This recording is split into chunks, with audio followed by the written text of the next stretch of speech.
There are beautiful small towns to visit all over the state of Montana. These old towns have stood the test of time and give visitors a real taste of Montana. Small towns in Montana have a feel of the Old West at their front door because of the old brick buildings and history on the streets. Montana's friendly towns give you the feeling of getting away, with their wide open spaces and plenty of room on the sidewalks. Even though Montana is a great place to visit at any time of the year, the summer is when many tourists decide to stay. Our list of the best small towns in Montana will help you find the best places to visit. However, before we begin our countdown, we would greatly appreciate it if you would subscribe to our YouTube channel and also press the bell icon. Let's get started. Number 10. Red Lodge. In the famous Beartooth Mountains in the southern part of Montana, Red Lodge makes it easy to get outside. The Beartooth Scenic Highway, which goes from Red Lodge to Yellowstone National Park, is the town's main claim to fame. This 68-mile all-American road has several trailheads and beautiful views along the way. After taking a trip on the Beartooth Scenic Highway, people want to go back. A great Montana road trip includes Red Lodge, the Beartooth Highway, and Yellowstone National Park. The city itself has a lot to do on a weekend trip, like road trips and trips to the outdoors. Number 9. CHOTEAU. At the base of the Rocky Mountain front is this cute little town in central Montana. The town is called CHOTEAU, and it's a great place to start big adventures. The Bob Marshall Wilderness Complex, which is 1.5 million acres, is right behind this gateway community. People can also go into the Helena Lewis and Clark National Forest, which is close by. From CHOTEAU, you can do almost anything outside. During the summer, many people go hiking, fishing, and horseback riding. When people go to CHOTEAU in the winter, they usually ski or ride snowmobiles. The Jurassic history of the area is also well known. At places like the Two Medicine Dinosaur Center in CHOTEAU, you can learn about the dinosaurs that lived there. Number 8. Anaconda. Anaconda is a charming small town in southwest Montana, about 25 miles west of Butte. It is surrounded by beautiful mountain scenery. Anaconda has a long and interesting history that goes back to the early 1900s when it was a busy place for copper smelting. Even though the copper smelter shut down in 1980, Anaconda still stands tall, and its streets are full of historic roots. In Anaconda, the historic smelter stack also still stands tall. This 585-foot brick tower is a landmark for the area. It is one of the tallest of its kind in the country.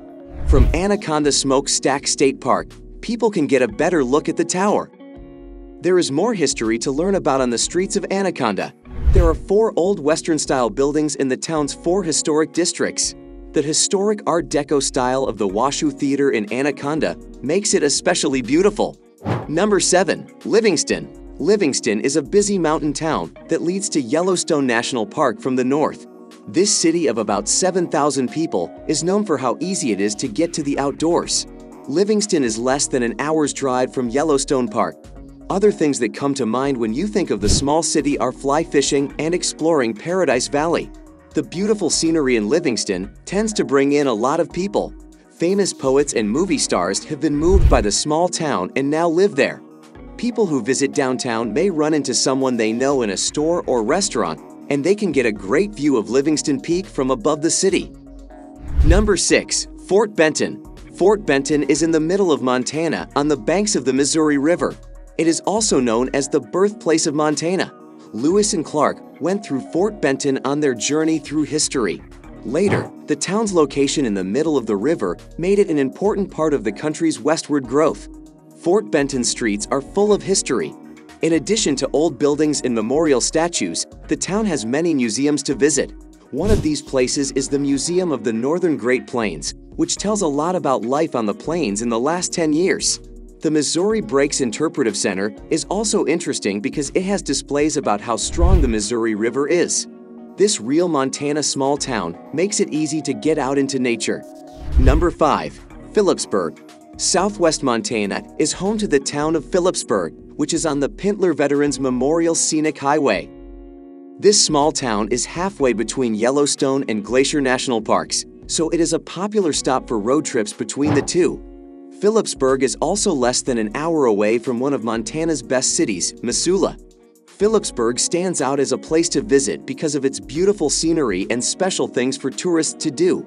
Sapphire gemstones are one example of a unique resource that helped build the town in the 1800s. Today, people can pan for sapphires in gem shops or visit nearby ghost towns like Granite Ghost Town to get a feel for how well Sapphire Country used to do in the past. Number 4. POLSON. This small fertile town is in the north of Montana. It is on the south end of Flathead Lake, which is one of the best lakes in the state. POLSON and the area around it have a lot of cultural and outdoor things to do, and they also have a lot of cherries in the summer. Flathead Lake is a good place to spend a vacation all by itself. Flathead Lake is one of the largest freshwater lakes west of the Mississippi River in the lower 48 states. Its shoreline goes on for miles into the distance. On the water, you can go boating and fishing, and places like Wild Horse Island State Park offer fun things to do on land. There are a lot of places to eat and shop in POLSON. There are also many places to stay in the area, from cottages on the lake to hotels. Number 3. Hamilton. The beautiful Bitterroot Valley is home to the small town of Hamilton. On Highway 93, between Missoula and Idaho, the city is a popular place to stop. Along this highway in southwest Montana, you can find hiking trails, campgrounds, and national forests. Trapper Peak, one of these hiking trails, is one of the best in Montana. Along this adventure corridor, Hamilton is the largest town. There are a lot of reasons why tourists stop in Hamilton. The small town's old streets are full of character and charm. Hotels, restaurants, and commercial outfitters in Hamilton also try to get tourists to stop there. The historic Daly Mansion is a great place to learn about culture and find other things to do in town.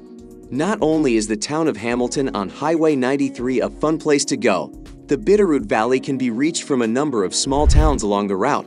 Number 2. West Yellowstone. There are a lot of ways to get to Yellowstone National Park from small towns in Montana, but West Yellowstone is by far the closest. West Yellowstone is between Idaho and Wyoming. Along the Madison River, it borders the park. West Yellowstone is a great place to stay when you go to Yellowstone because it is so close to the park. West Yellowstone is full of restaurants, shops, and art galleries, among other things. The community schedule is also full of things like bluegrass festivals and farmers markets. Summer is a great time to go to West Yellowstone and the national park right next to it. Most people visit the area during the warmer months. West Yellowstone is also the start of a number of other exciting activities. Number 1. Whitefish. Whitefish is in the far north of Montana, near the west entrance to Glacier National Park. It is a town full of fun things to do. This busy city of less than 8,000 people gets hundreds of thousands of visitors every year. Even so, Whitefish has a lot of tourists because there are so many great places to visit nearby. From Whitefish, you can drive 30 miles northeast to get to Apgar Village in Glacier National Park. The town is also close to Flathead Lake, one of the largest freshwater lakes west of the Mississippi River, which is to the south. Whitefish Lake is a beautiful body of water right on the edge of the city. It is surrounded by a state park. The Flathead National Forest is another place to visit near Whitefish. The ski slopes at the nearby Whitefish Mountain Resort may be the best outdoor thing about the town. This well-known place for winter sports has more than 3,000 acres of skiable land. Along with downhill activities, the resort has places to stay, like condos near the slopes. That's it for today. We hope you found our video interesting. If you did, please give it a big thumbs up and share it with others. Also, if you haven't already, please consider subscribing to our channel. Don't forget to turn on the notification bell so you don't miss any of our new uploads. In the end, thanks for watching and see you next time.